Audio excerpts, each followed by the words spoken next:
What's going on, guys? This is Rob, and we are about to react to the trailer for Marvel What If, which I am excited about. So, let's get into this, man, because I'm so hyped. I love the Marvel What If series, and I'll talk more about that here in a minute, but let's check this trailer out. Yeah, peace. I love peace. I'd be out of a job with peace. Wow. The animation looks so good.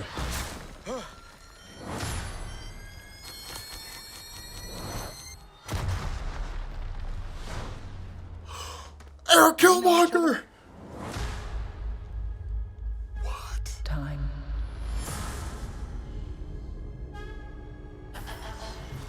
Reality.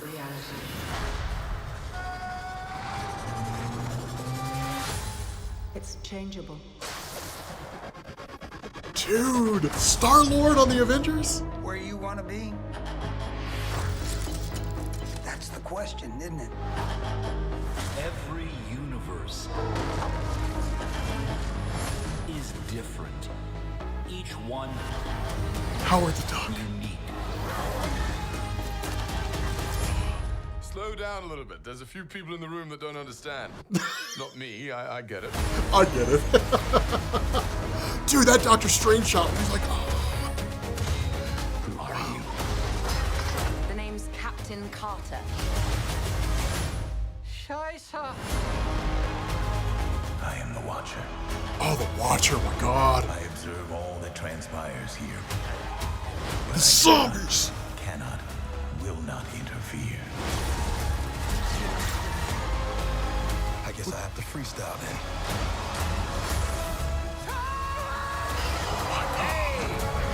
We have you outnumbered. A Ravager never flies solo.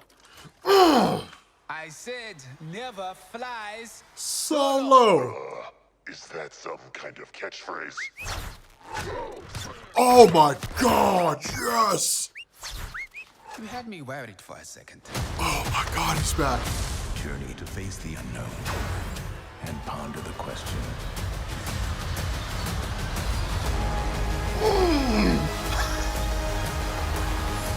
What if? Oh my God, that trailer. Okay, that trailer. Oh my God, that trailer. Okay, I love Marvel What If, right? I love Marvel What If. There's a ton of amazing What If stories, and they're not even doing them all, right? Okay, so What If was literally a series. It's exactly what it sounds like, right? Marvel launched a series with their comics, like, what if things happen differently? Most of the What If stories focus on major events, right? Major things happening. What if Spider-Man kept the Venom symbiote? What if Spider-Man stayed Captain Universe? All right, here's a crazy thing. In Marvel Comics, you have something called the Enigma Force, which actually hails from the microverse, but essentially it's exactly what it sounds like. This force of energy that seemingly nobody really knows anything about. But when the Enigma Force appears and it bonds itself to a person, they become Captain Universe. It's amazing, man. It's really cool stuff. But that's what the entirety of the What If series was on. What if the Punisher's family never died in Central Park? They end up dying anyway, and then he becomes a Punisher anyway. But regardless, it was cool stuff. What's happening in there is awesome. I just want to say Peggy Carter, right? She's like Captain Carter. She looks like a version of the Captain Britain Corps. Now, if that's true, that changes everything. All right, the Captain Britain Corps is amazing. I love the Captain Britain Corps. Imagine the Green Lantern Corps from DC Comics, but on a multiversal level, and that's what the Captain Britain Corps is. They operate or really serve a woman by the name of Saturnine, whatever, who exists in the Starlight Citadel. The Starlight Citadel is kind of this place outside of time. Originally, it was home to Merlin and Roma, and then like there was a whole thing with the Siege Perilous and all that kind of stuff. But the important thing here is that the Captain Britain Corps exists on a multiversal level. So you basically have a Captain Britain in every single universe, and they operate out of what's called the Lighthouse, right? The Lighthouse is actually on the coast in Britain. You can access the Starlight Citadel through the Lighthouse and then meet with the rest of the Captain Britain Corps. That's cool, man. Like, I love that idea. Marvel Zombies, man. Marvel Zombies is so cool. I love the story of Marvel. I mean, there's so many possibilities there. There's one where it looks like Doctor Strange is fighting the Ancient One. In Marvel Comics, they have a what if story. What if Doctor Strange was a disciple of Dormammu, right? So basically, what if he served Dormammu instead of the Ancient One? That's a really, really cool story. The what if stories are amazing. amazing in Marvel, and we probably should cover a whole bunch of them. And there's some cool things, right? Sometimes what Marvel will do is they'll craft a what if story, but it's not technically called a what if story. A really good version of that is when Thanos killed everything in the universe, right? Craziest story ever. It was called Thanos Wins, and it was written by Donny Cates. This is a ridiculously amazing story. You'll find a link to it in the description because we covered it over at Comics Explained. It's crazy, right? Like in the future, Thanos has basically conquered everything, right? Like he showed up on Earth, killed all the Avengers, and then left, right? And then like he goes across the cosmos, just fighting like all these cosmic entities and like defeating and destroying all the cosmic entities. But like there's a whole bunch of crazy stuff going on, right? For example, there's a guy who's called the Unworthy, and basically it's the Silver Surfer who can lift Thor's hammer. It's amazing. It's so cool. Like you get like Cosmic Ghost Rider. Okay, check this out. Cosmic Ghost Rider. Cosmic Ghost Rider is the coolest thing ever, right? So when Thanos showed up on Earth and killed everybody, the Punisher was one of the people that he killed. And the Punisher ended up basically begging for a way to destroy Thanos. He's like, no matter what it is, I'll do whatever it takes, but I want to kill Thanos. And like everything freezes. Enter Mephisto. And Mephisto's like, I can give you the power to kill Thanos. I'll make you a Ghost Rider. And so Punisher's like, whatever, I'll take the deal. Well, the Earth is dead, right? And whenever Mephisto makes a deal with someone, he basically tricks you, right? It's a ruse.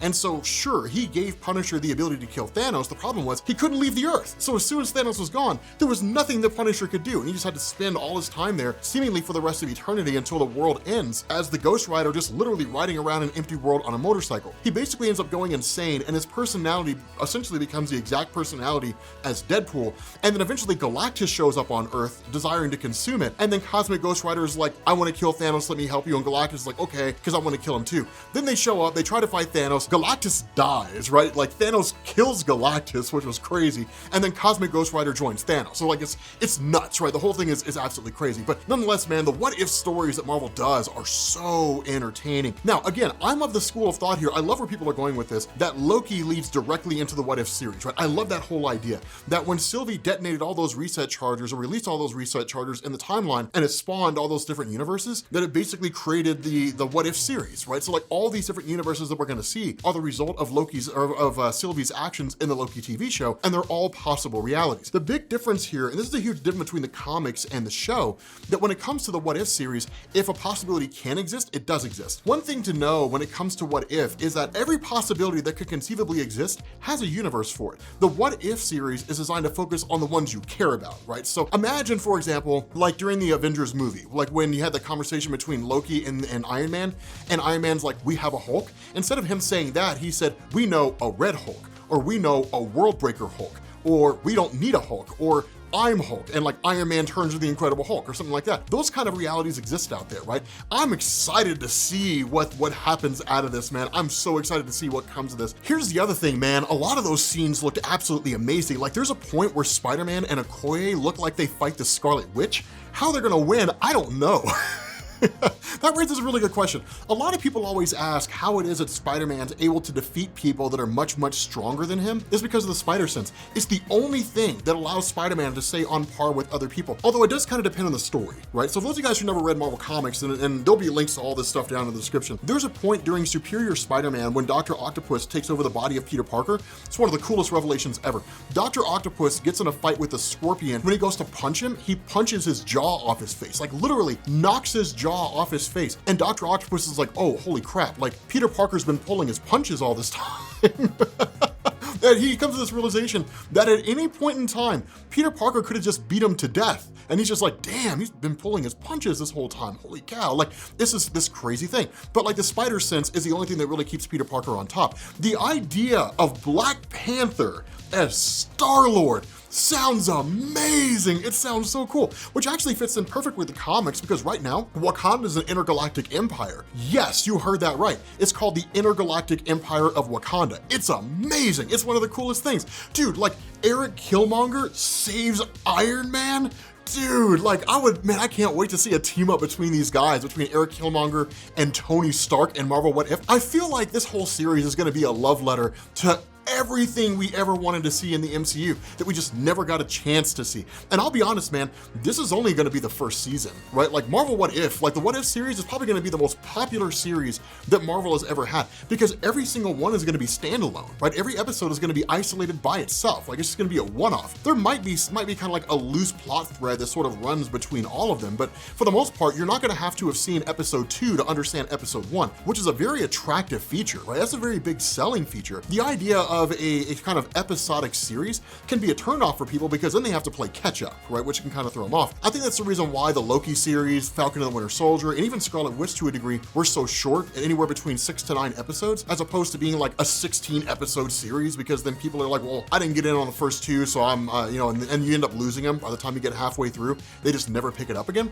But yeah, man, like this What If series it's gonna be nuts, man. It's gonna be absolutely amazing, because I feel like the What If series, it can only be one of two things. Either it's designed to just kind of be entertaining and just be like, here's some universes where some stuff happens, it's kind of cool, or it's going to be one of these where it's like a launching platform and it's like some of these universes are staying around, or you see like Scarlet Witch pass through them, right? Like every single What If episode gets a post-credit scene, and the post-credit scene has something to do with like the Scarlet Witch coming out of WandaVision, moving through the multiverse, or Doctor Strange like tracking down through the multiverse, or like somebody going through and wiping out all the universes at the end. Who knows? I have no idea what it's going to look like, right? At this point, it's wild speculation. Nobody can say they know what's gonna happen in the What If series because it hasn't aired yet, but it is gonna be cool. I'm excited for it, man. I am hyped for the What If series. It's gonna be amazing. But with that being said, guys, we're gonna bring this to an end. Thank you guys for watching, and I will catch you all later. Peace.